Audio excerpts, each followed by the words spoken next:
Hi guys.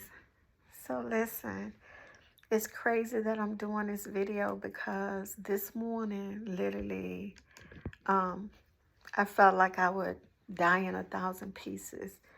Life is happening and I'm going through a hard time. Like this is a very difficult time in my life. And I remember long time ago, God would tell me that whatever you're in need of, give to other people. And so I'm in need of actually wanting or needing, to talk to somebody, but also wanting to give what God gave me, right?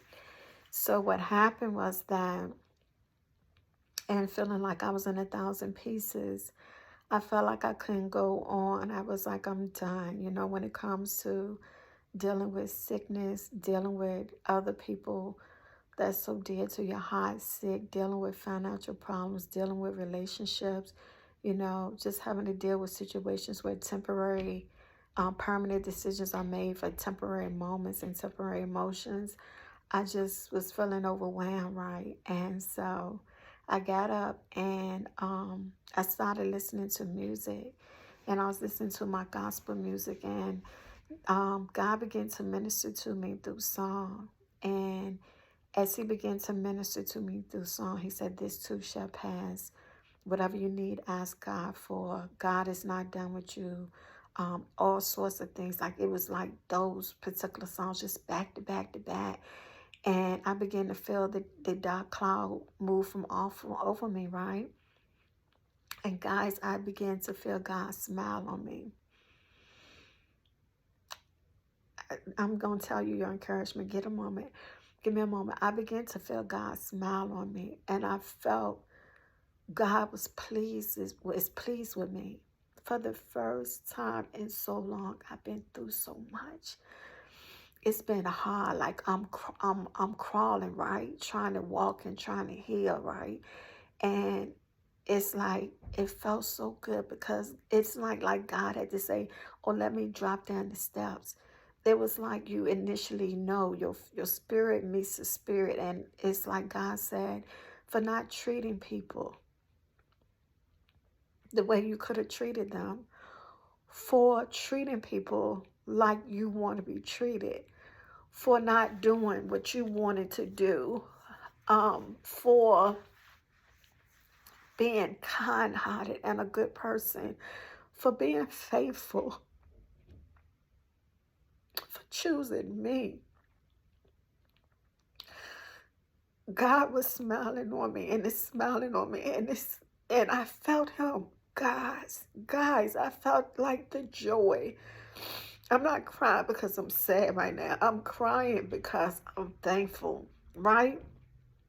It was like the joy of pain being moved away for joy. Like when you're faithful to God and you do your best, God will reward you. And what could have been a awful, awful day, a hard day, because I was like, I'm done.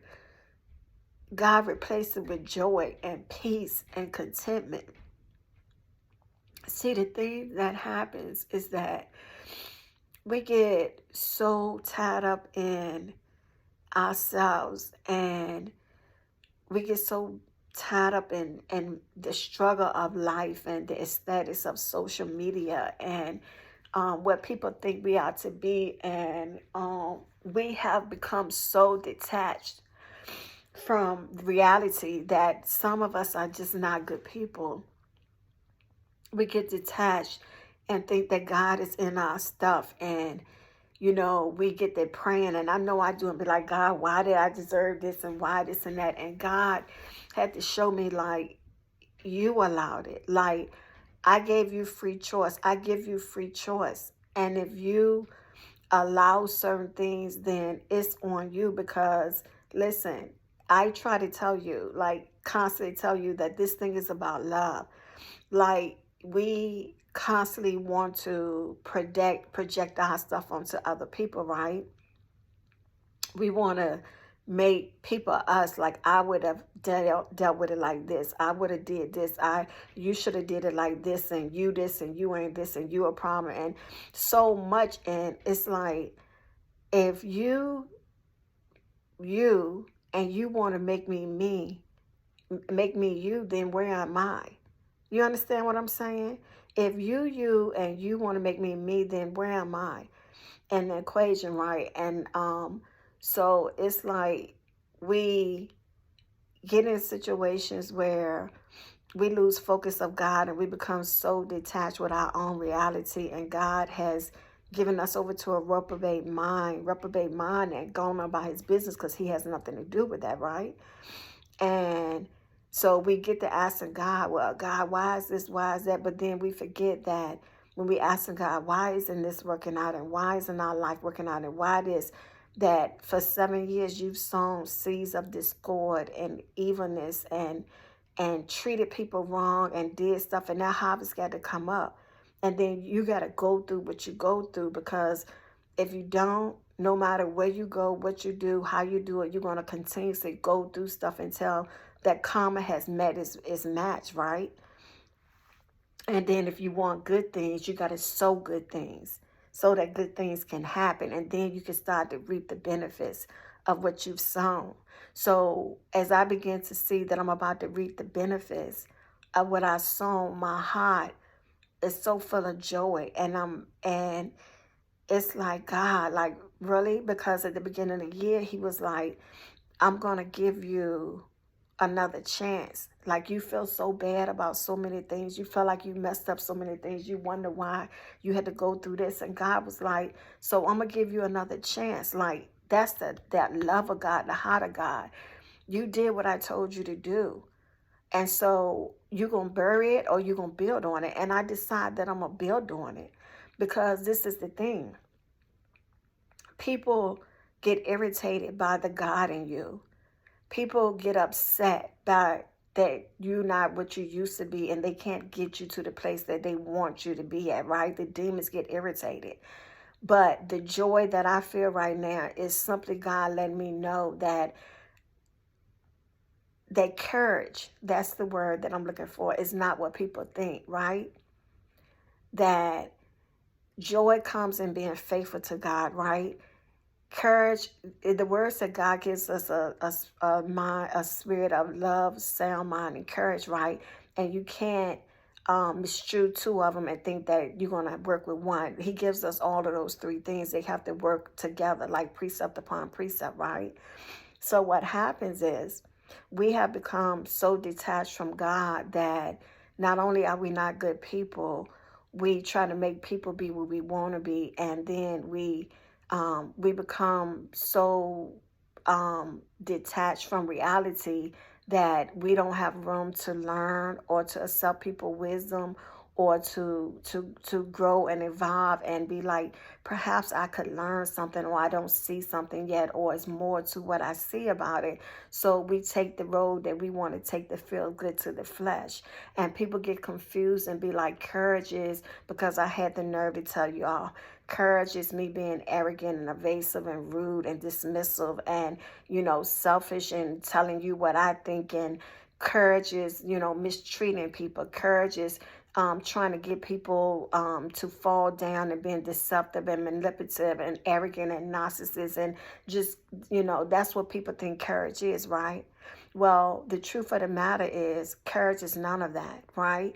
People think that when they be arrogant and loud and do certain things that it makes them courageous and bad, and, they feel all good in the flesh, but it's cowardness, it's sinfulness, it's weakness, it is the disputable, like it's a lie. It's nothing like the character of God. Courage is forgiveness. Courage is grace. Courage is praying for your enemies. Courage is loving and lovable. Courage is sticking it out so that God can heal you and bring you through something that otherwise you're going to keep going and going and doing because you refuse to change, right? Courage is walking through it. Courage is nothing like what people try to make it look like, because we all have gotten our own definition of what God looks like, instead of serving the big God who gets all the glory, who nothing happens unless he gives it permission, and nothing happens unless it's allowed by him. We look to ourselves, the little g, and say, I got it together. I got it together. And it's so far from the truth, because the Bible says you are not think more highly than yourself, than you should. Like, you think that you're all that, and you put all this wisdom and faith in yourself, and you think that everybody else got it wrong. And the thing that has blessed me, and I think the reason why that just makes me emotional every time God is smiling on me, is because I constantly try to practice a walk that is pleasing before God. I always think, and I have been living this way for years, how would I feel if somebody did that to me? How would I feel if somebody constantly took advantage of me and did the same thing and talked to me in a kind of way and do things just because they could? How would I feel if I was just a rude, mean person? How would I feel to break somebody's spirit? I always think, like, how would I feel to treat people the way that, I wouldn't want to feel any of those things, right? And I wouldn't want somebody to constantly make me feel like that I'm invaluable, I'm not worthy, I'm dismissible, I'm an option, I'm not to be loved, I don't deserve kindness and things like that. You know what I'm saying? So what happens is that we get so caught up, guys, in the perception of what we think God is supposed to look like. And God is nowhere near those situations. And I feel good about the fact that instead of me getting the get back, instead of me treating people like they treat me, instead of, wanting to do all the things that was nowhere remotely near right, I cried my way through some situations, through a lot of situations. I prayed about a lot of situations that was between me and God. And what I found out was that this morning, the only thing that kept going through my mind, I was sitting in a bubble bath, was, God, give me the strength to accept the things I cannot change and the courage to change the things I can. When I found out and when I felt his smile upon me, I was like, oh, God, you're so good, because, I have PTSD, right? And so with PTSD, two things happen a lot of times. I have a lot of anxiety attacks. Like if I'm triggered with a traumatic experience, which I was, this summer something happened and it triggered me. And prior to that, moving to Georgia, something triggered me. And so I have PTSD. And if I'm triggered, it's almost like a relapse, right? And so I have anxiety attacks bad, right? I hadn't had them for years, like years before I moved to Atlanta. I had them, not had them. It was like I thought I was healed of it, right?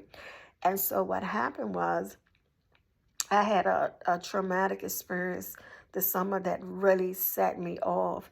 And one thing that happened with me with PTSD is that when I'm triggered, like if somebody's yelling at me or somebody is aggressive towards me, if I'm communicating, if I'm conversing, I start to ramble, right? And I have to catch myself and be like, okay, what am I talking about? Because my anxiety flips off the chart. I go into flight or fear mode, which causes me to be defensive, right? Fear causes you to be defensive, right? Because even though I know the person are not going to rape me, it's triggering responses that happened with me with my rape, right? So I'm in flight or fear mode. And if you don't know me, you don't know that, and it's not received well. And people that don't know me and don't know that don't communicate well with me. But I never let somebody get that close to me for that to happen, right? Well, I didn't, right? So what happened was, the second thing that happened is having PTSD is that it could be a dangerous thing, right? Because when you're in flight or fear, the trauma response makes you want to hurt. that person if somebody, you feel like somebody's hurting you, right?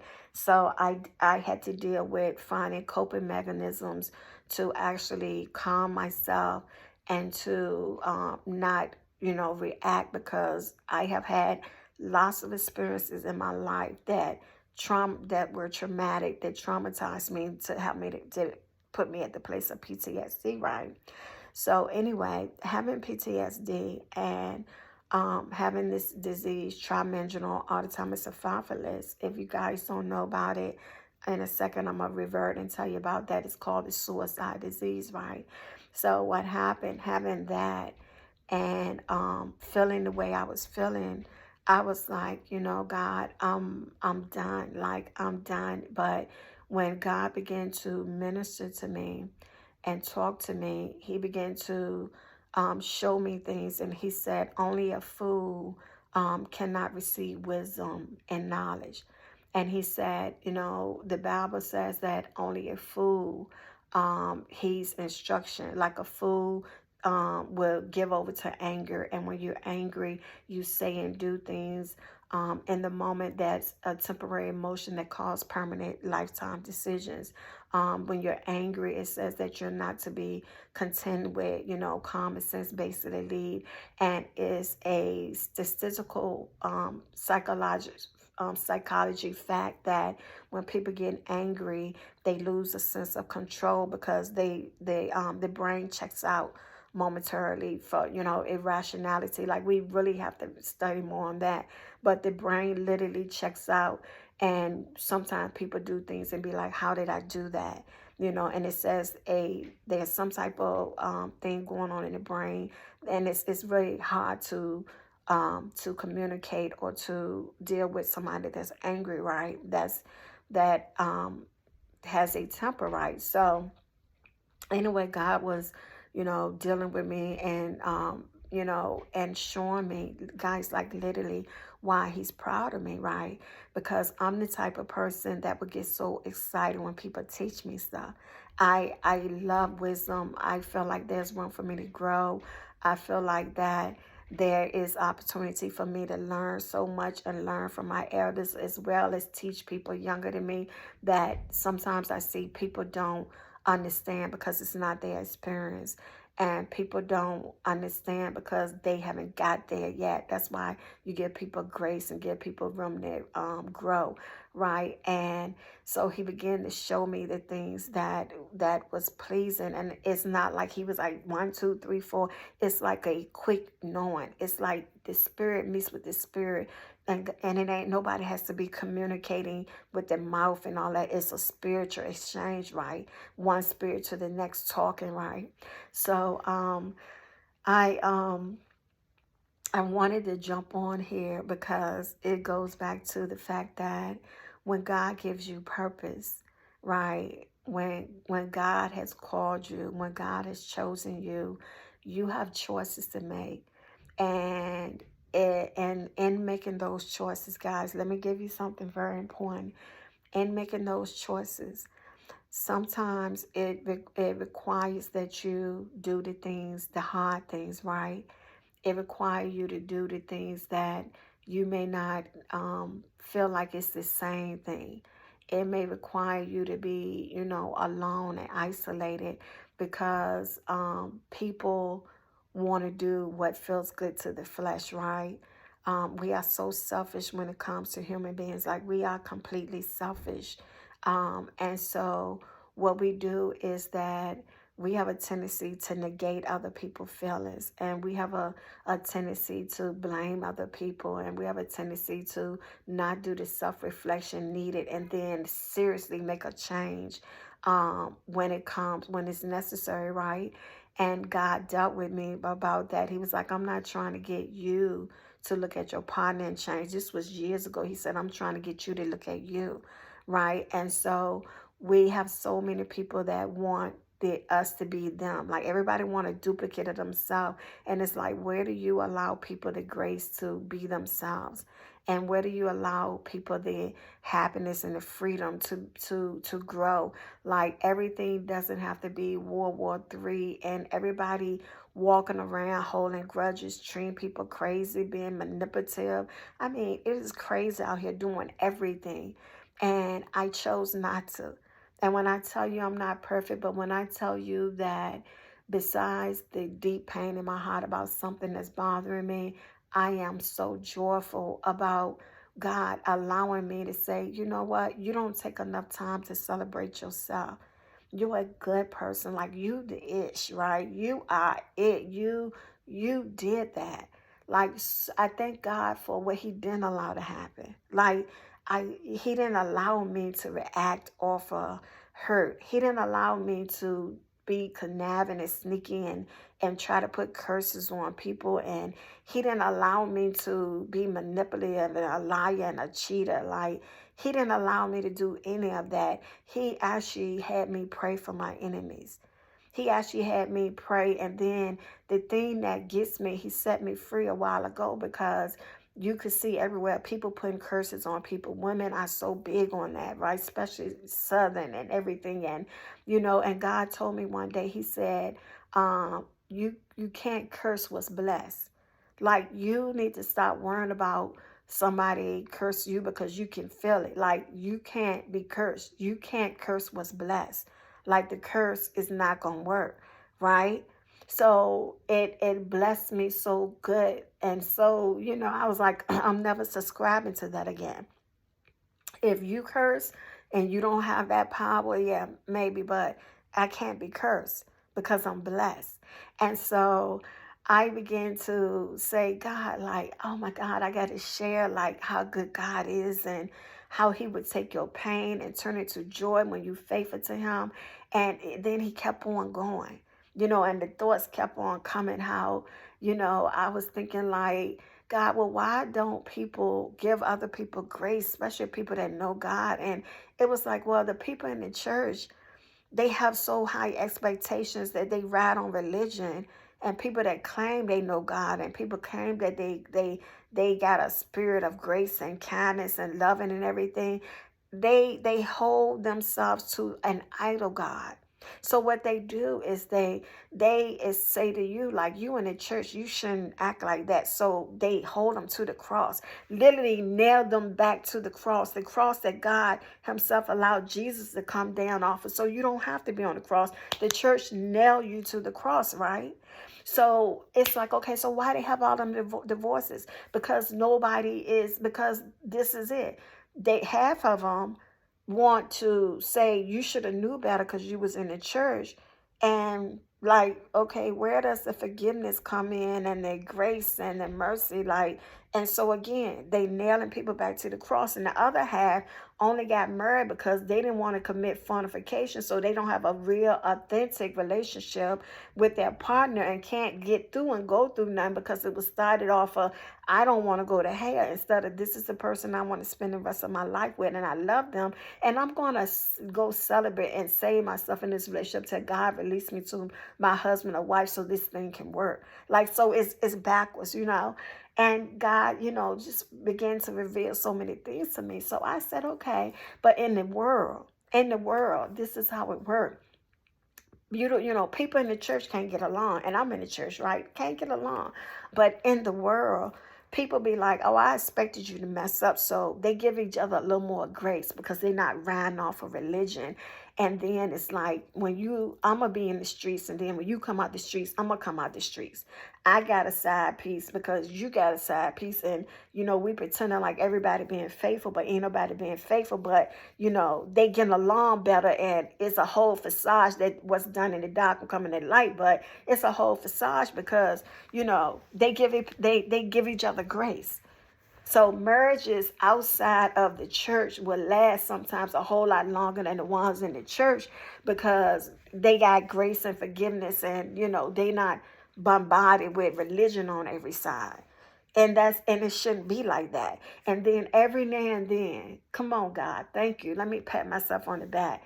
Every now and then, you'll run upon somebody that's real, or you'll run upon somebody who who is like, yeah, I'm in the church, but I also know that I don't have angel wings on, and I'm not walking on water. I gotta be grounded and humble so that God can use me. And you then begin to say, I'm a mess. Like, oh my God, I'm a mess. I'm a mess, right? And you begin to compare yourself against God, and that's when you get better. That's when you get stronger. That's when you see how messed up you are, and you be like, God, give me some grace and mercy. And so you allow God to begin to work on you, right? And that's when you have a winning chance. And it's not an easy walk.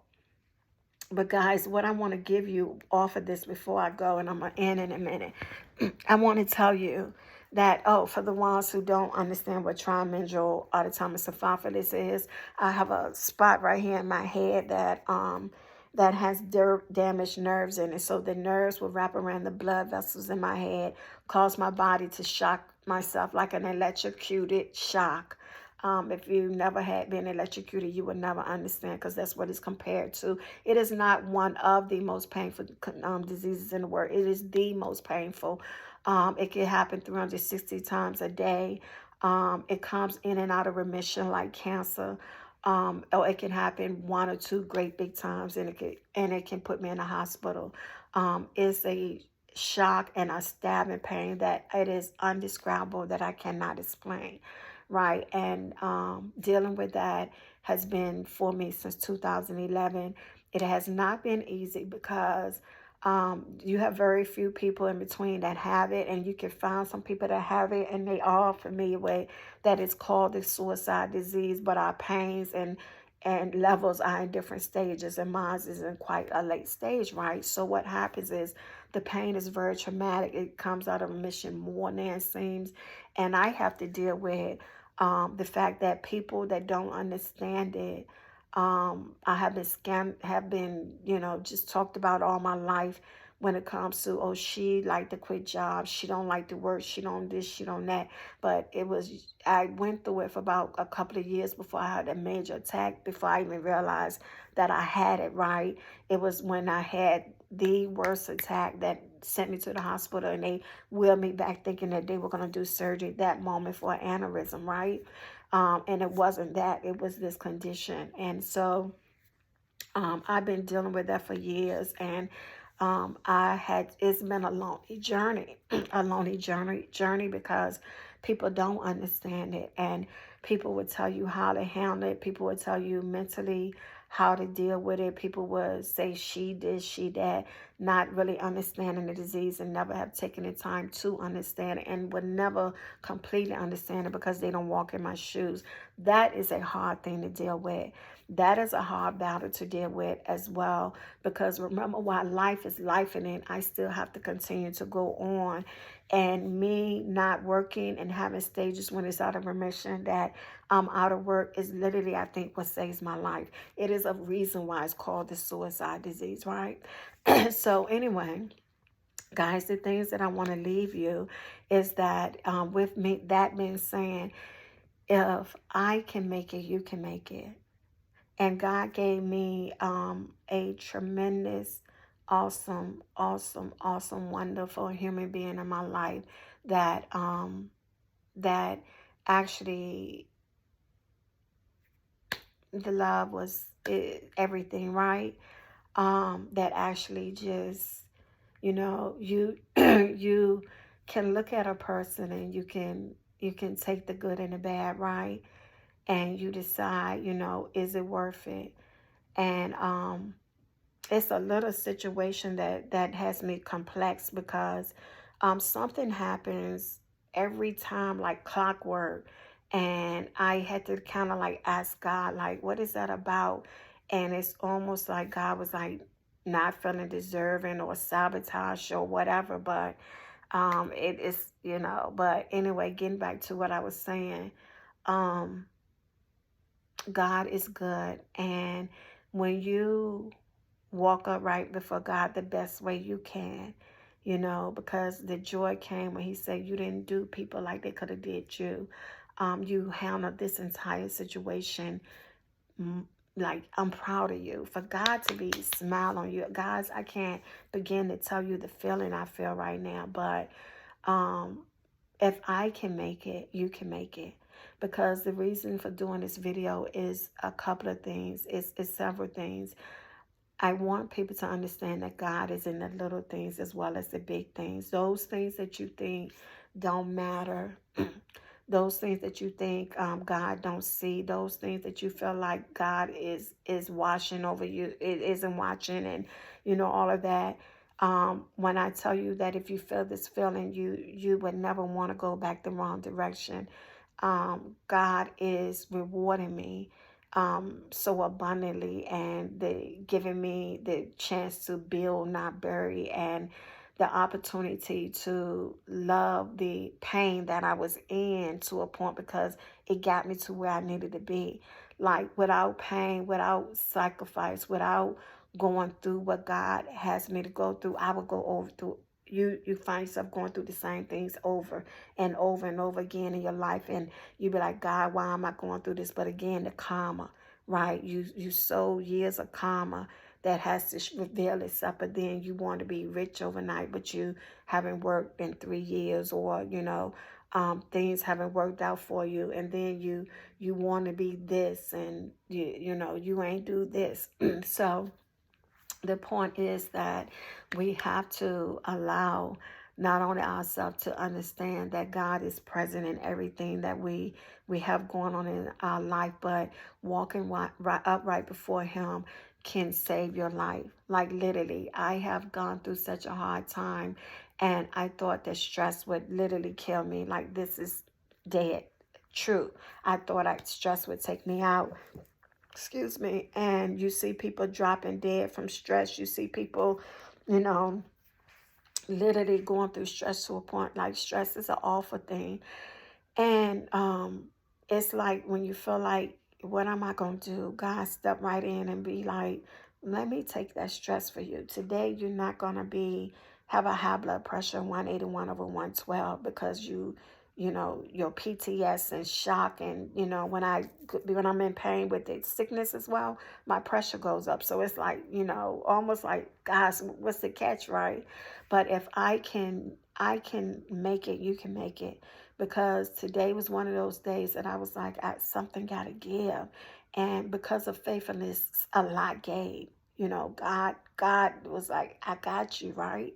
And not only that, you have to allow people grace. You have to be willing to learn, and you have to be willing to let people be their individual self. Just because you wouldn't handle a situation like that don't mean that you have to force people to handle it the way you want to. You should never silence and shut down people to the point where they can't talk to you when they feeling a certain kind of way. They can't express their emotions without it being a problem. They can't have their own opinion and free mind without being insulted, or because it's not your experience telling people that they are delusional, and they can't see. Because I'm gonna tell you something.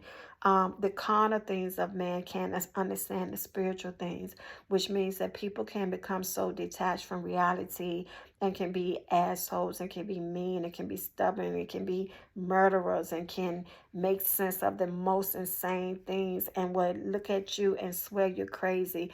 But God is not in any of the things they do, so they have become detached by a reprobate mind, and God has given them over to themselves, where they don't have the understanding that you're having, right? That you have. And because it hasn't been their experience, sometimes people will see it later. Sometimes people have to learn. Sometimes wisdom is not accepted, by fools by no means. The Bible talk about that, right?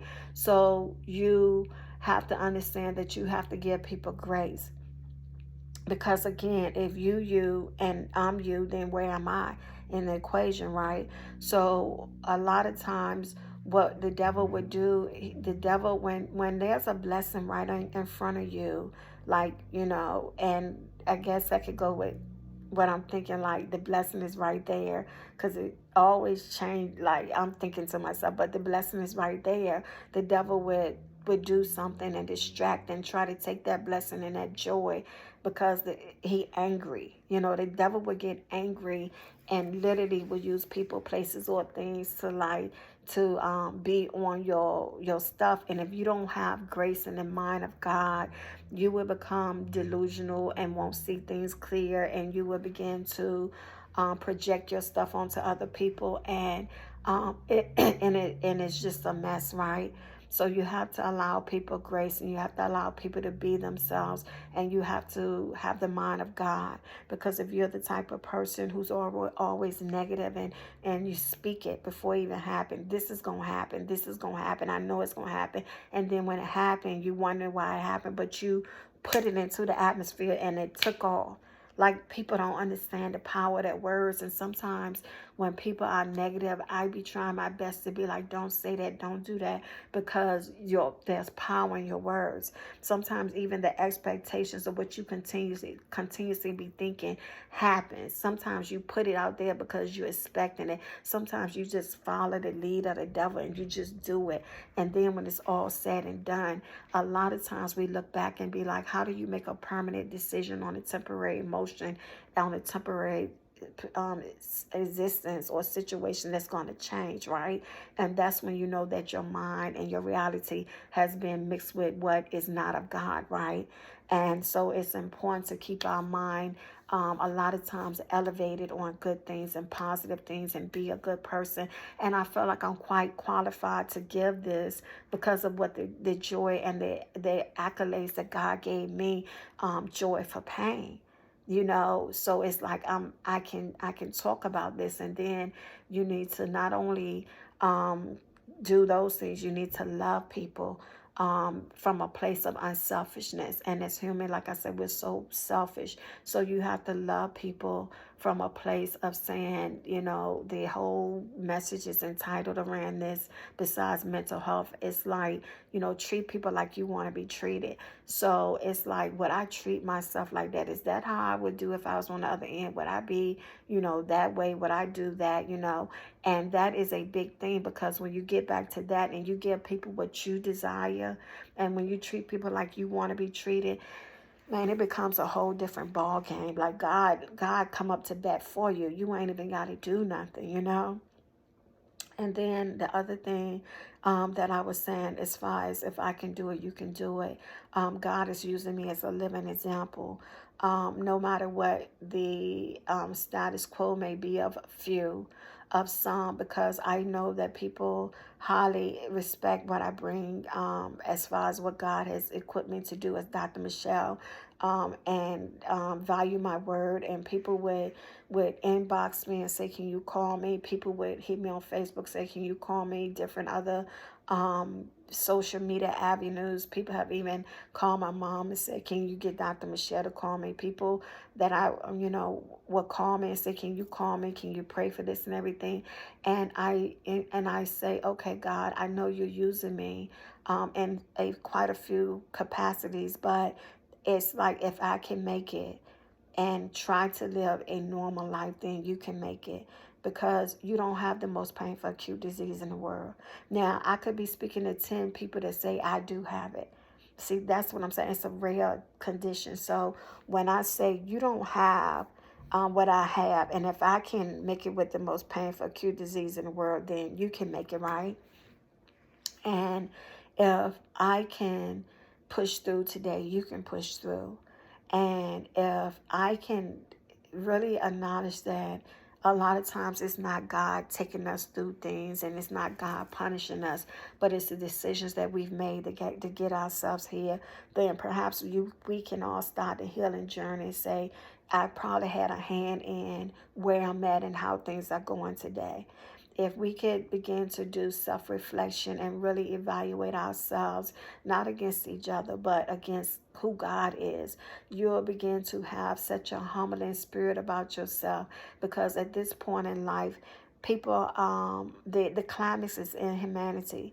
People can be rude, abrasive, harsh, just real bad people, and then turn around on you. And people can do things to set you up and be conniving and play like the most innocent people and be the devil themselves in sheep clothing, right?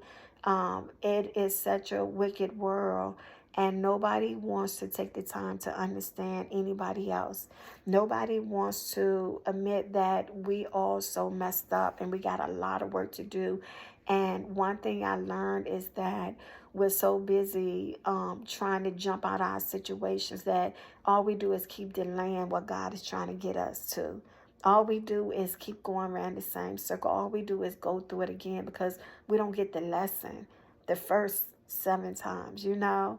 So when I say I feel good about the fact that I think I've been elevated, I think God has elevated me to another glory, and I went through hell. Let me tell you. And I know that I have to go and some other things, you know, maybe transpiring. But when I tell you that to feel the smile of God and to know that you've been elevated is such a rewarding thing that it make me go back to thinking about the suffering that you go through now is not to be compared to what God has for you. And now I can only imagine, like I can only imagine the blessings and the things that God has for me because I chose to do the right things. You know what I'm saying? I'm not, in the relationship, I wasn't, calling other men and on the phone with another man every 2 and 3 weeks because I feel like a trucker's wife or whatever, a girlfriend gets a pass because it's a trucker's world, okay? And so I should be able to do that because he's on the road. I should be able to flirt with other men. I should be able to, do all sorts of things and make exceptions because this is what happens. Because I didn't do those things because I'm a wife, right? And so being a wife, being prepared to be a wife and being a wife, you don't be in a relationship and say, when I get married, I'm gonna stop doing all these things, right? You don't do that. You don't get in a relationship and say all the foolishness is gonna stop when I get married and you're in a relationship. If you're not doing those things in a relationship, then it's like, how can you all of a sudden turn on the switch and say, okay, I'm getting married tomorrow, now I'm a husband. See, you men that are ready to get married and women that are ready to get married do those things in the relationship. They change then, and they work on those things then, and they better themselves, and they go through those things to get through the wedding day, right? So it's like I am ecstatic that God was able to and is able to smile and say, I'm proud of you, right? And even though I've made plenty of mistakes, like plenty of mistakes, I can definitely say that one is not being disloyal and being a cheater and being a liar and all this stuff. And, none of that. I can definitely say that. Although I can't say that being mouthy was, definitely a problem. Like just talking, just talk, and that's the thing sometimes I do. It's a coping mechanism to deal with my PTS, like also to like just talk it out, talk, keep talking, right? And it's not the best one. I realized that what works for me sometimes as a coping mechanism can disable somebody else. It could be emotionally draining or not understood, or especially when both trying to go through things and people are trying to be better and heal. Sometimes you get crossed and you turn on one another, right? So that's one of the things that I knew I had to work on. And another thing that I knew I had to work on with myself was listening. I've had some situations where I had to be quiet and listen.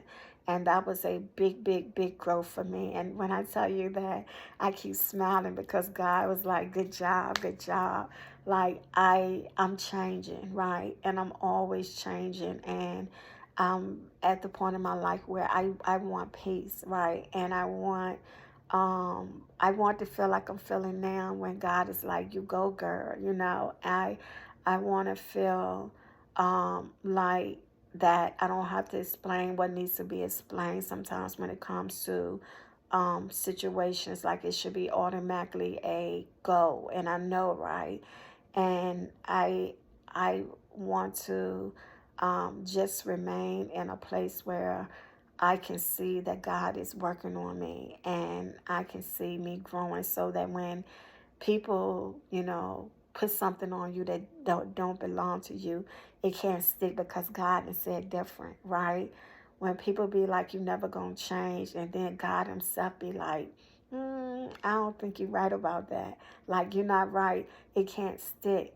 When God decide to step in a situation so that you are covered and protected by him, and he does the judging. You know, it's different than when man judge you. I'm telling you, yo, it's like it's different. So, guys, I know we just talking, and I literally felt like it was something that I just needed to do, that we needed to have a conversation, because don't get weary in well doing. Like, if you faint not, God is gonna reward you. Like, don't do the wrong thing and then, you know, excuse yourself and say, well, it had to be done. And, you know, God looks at the heart, and God looks at what you truly do.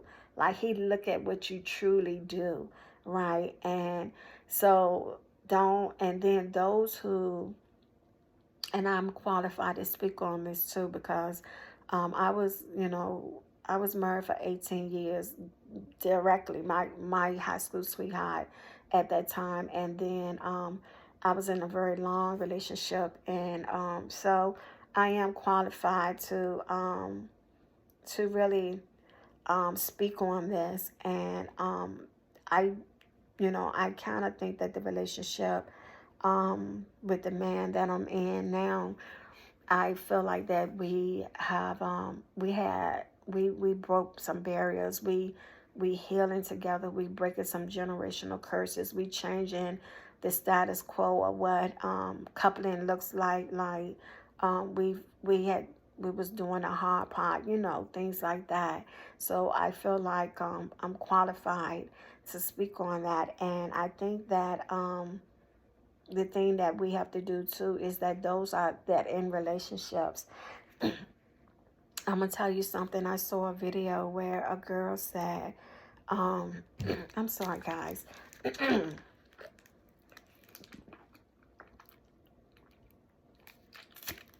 Well, a girl said she had been married 6 times, and her mama had been married 3 times, and then she was in a relationship with a woman, and she said, I do this because she said, men and women are like buses, you know. Now, this is not her saying relationship. This is literally getting married this many times. Like, when one roll away, another one coming along or something.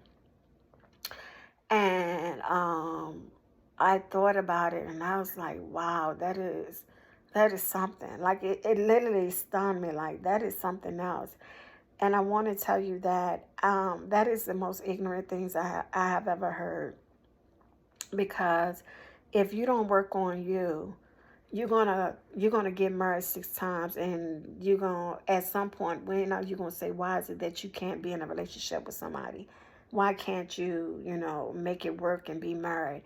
At some point, you have to realize that um, marriage is about two imperfect people on a journey where you have to work on you and they have to work on them. And it's not about how they love you, but how you love them, right? And when you become selfless, you become of service to your partner. And you constantly know that it can't be a situation where the feelings are diminished, and it's not a free and safe environment for a person to communicate, and a free environment for you to grow and for you to accept the individuality of your partner, right? So one thing I want to tell you is that I've learned, and I told you before, guys, if you're in a relationship, let's say, okay, so one of the examples that I saw on TV one day, this man wrote Dr. Sean and said, excuse me, I met somebody and she is sick, and I want to be with her, but I'm not in the mindset to deal with somebody that is sick. And Dr. Sean said, "You are so immature." And he began to tell the guy, "You are so immature because I hope the person that you left or the person that you didn't want to deal with because they were sick, I hope you understand that all of us going to get sick one day." And he said, "I hope you understand that all of us going to go through something one day." And he said, "The person that you left, I hope that she heals and be whole and that, basically she get what God has for her." He said, "Because while you busy shining people and don't want to mentally, say, deal with somebody who is sick," he said, "the next person you deal with you're going to deal with something that might be a lot worse." So basically the same thing I have been telling you guys for years, that until you learn that relationships have imperfect people in it, and you deal with you and do a true self-reflection on you, you constantly run from relationship to relationship. And because listen, let me tell you something, some people are just very difficult to get along with. They are genuine people that are just difficult to get along with in life and make everything hard. Like, I learned that, right? So what happens is that you go to another relationship and then you find out that they do crack. Okay, so then you leave that relationship and you find out that they got a smart mouth. Then you leave that relationship because you feel emasculated and never respected, right? That person disrespect you and it's a narcissist. Then you leave that relationship and you get with somebody who's absolutely doesn't love you like you think they love you. And so then you've been shorted, right? You're seven. Then, you feeling empty, rejected, not heard, like disrespected, like, why doesn't they hear me and all that stuff, right? Then you leave that relationship. And I'm just giving 6 examples because the lady was like, she was divorced 6 times. At what point do people realize that life is about actually going through the hard part so that you can get to the good part? People that are married for many years are married because they knew that seasons come and seasons go, that you have spring, winter, fall, and summer, right? And that this is a part of life. And if you're not in a relationship, going through relationship stuff, stop talking about people that are in relationship and like, oh man, what make you want to be in a relationship? Because truth of the matter is that when you get that much hate from people that are single, then what happens is you have to ask yourself, what is it that you have against people in relationship? And then you realize and you know that single brings along its own demons as well, right?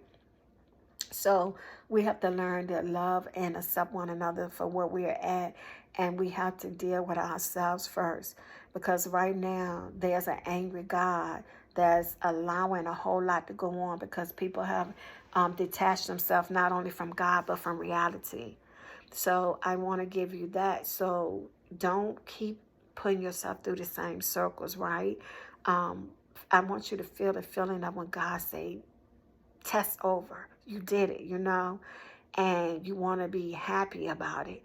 And you want to be standing in a position where you know God can bless you because you were faithful and you did what you were supposed to do. And you can't be triggered by other people's emotions and say somebody made you do this.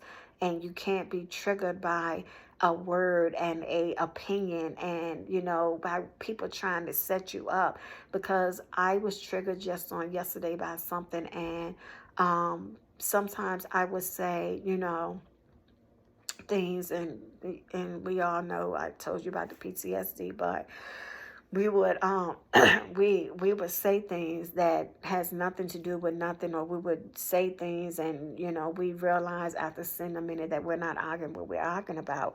Like, that happens a whole lot, right? That and the fact that we when we are in an argument, we take opportunities that we should um avail to, and we toss them away and we miss opportunities, right? And that's something men do a lot. Men do that a lot. Sometimes And I know men would look at this video on TikTok, but I also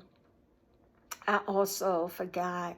Oh, I want to say to my ladies, and this is nothing to like throw shade at men, but men could be so stupid. Like men could be so vulnerable. Men could just be so detached from reality. They so busy thinking about this is factual, and more. I mean, it's factual and what's the word? They logic, right? They wanna think with logic, that they so many times forget that for a woman, when a woman is talking about her feelings, or she wants to talk about her feelings, logic goes out the window. I don't understand why men constantly try to talk to women, especially when they're emotional, about logic, and you skip all over her feelings. You skip all over what she's saying. A woman does not perceive logic when she's emotional. Like, you have to speak to her feelings. And another thing, and that was a free one for you, man. And another thing is that men, when you are harsh with your women, and I heard somebody say that one day on a video, they was like, women was shut down. And I was like, oh, aren't they cute? Because that's true, and they get it or whatever and everything. And I think I remember mentioning it to my man and stuff like that. But what men don't realize, that when you are harsh to your woman, and you're mean to your woman, and you can break a woman's spirit to the point where a woman would start to shut down. And sometimes you don't even realize or know why she shut down. You will begin to realize that little subtle changes happening. And then one day, it's like when that relationship is over, you be like, how did you come out the blue and say you're done, and what happened? And it had been happening all along, right? Um, that was another free one, right? But when I tell you that we as women also have to get past the point that we think that men don't feel, that men are not just as emotional as women, and men, if you have a very emotional, high temperament man that has a temper, something has to be done about that, because what happens is, and a woman too, when a woman has a terrible temper, right? What happens is that the emasculation of the temper will shut down the other person, right? Will make the person feel not heard, feel rejected, and if you're and if you find yourself dealing with a narcissist, at any point of your life or whatever, you then the disrespect is tremendous, right? Narcissists would do stuff and would pick up people when they want to be bothered with people, would talk to people when they want to talk to people, would throw immature fits and not talk and do all sorts of things like that, right? And you find yourself not only making men feel like that they don't have a voice, but they can't compete with your foolishness, and so we have to be careful to think that men don't have feelings, right? But we also have to be careful when one person is in a relationship that has a temper, because it becomes the center of the relationship, right? It's all revolved around, can you say this? Can you say this? What's going to tick this person off? What's going to be the argument today? What's going to be the wrong thing you say? All of those type of things, right? And if you in a relationship with a person like that, what happens is that feelings are so misconstrued all the time, and stuff is all over the place. And so when we as women, think that it's okay to talk to our men any kind of way. It's okay to act like they don't have feelings, and you don't ever want to say you sorry, and you don't want to be the first one to make the call, and you don't want to be the first one to say, come on, let's sit down and everything. What you do is that then you don't give people the free opportunity to grow and to heal in the relationship, right? So that's another thing I wanted to give you. It was several little different points in there that I was making an example of. I might have been all over the place because I'm getting a little sleepy right now. But I want you to just focus on the mental health of yourself, right? Do what's best for you. Find your peace and stop sabotaging the blessing God has for you with emotions that are not of God, right? Um, I want you to, when you ask people, are they okay? Really mean it and give people a safe space to say if they're not okay. The reason why we have suicide amongst men so big is because they don't have a safe place, and you would have never thought that men are like the largest amongst themselves commit suicide. And then you have, your teenagers and things like that, right? And then you have the fact that not only is there not a safe place for mental health, you have to be willing to put in the work. And if people call you and say they're not okay, give people their moment. I think it's the most disrespectful thing for to reach out to people and people act like they don't see you reaching out to them. That is the worst for me, right? Um, when somebody call you and they need you, give them your time. And that's on the flip side too of just reaching out to people. I think it is totally disrespectful to not acknowledge people when they reach out to you and just ignore people. But another thing I think is very disrespectful is that you could be talking to somebody and somebody just don't respond to your text and act like they didn't see it. Like that, you talking, you literally having a conversation, that person just stopped responding, right?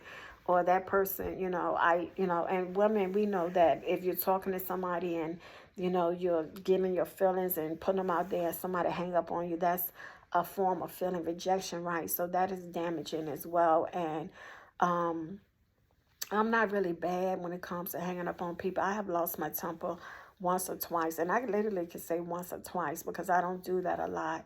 And hung up because I could feel my PTSD rising, and I knew that it would go completely left, right? So I try not to do things to people that I don't want done to me and hope that God will reward me like He's doing today, openly and vividly. That I know that it's coming to the point where God is going to curse people that curse you and bless people that bless you. And um, although it's some emotional things that I'm like, God, I didn't get the reward of that. I now know that it's coming. I now know that it's coming. As much as I have given in my life and tried to give, God has double fold given me and allowed me to be blessed, right?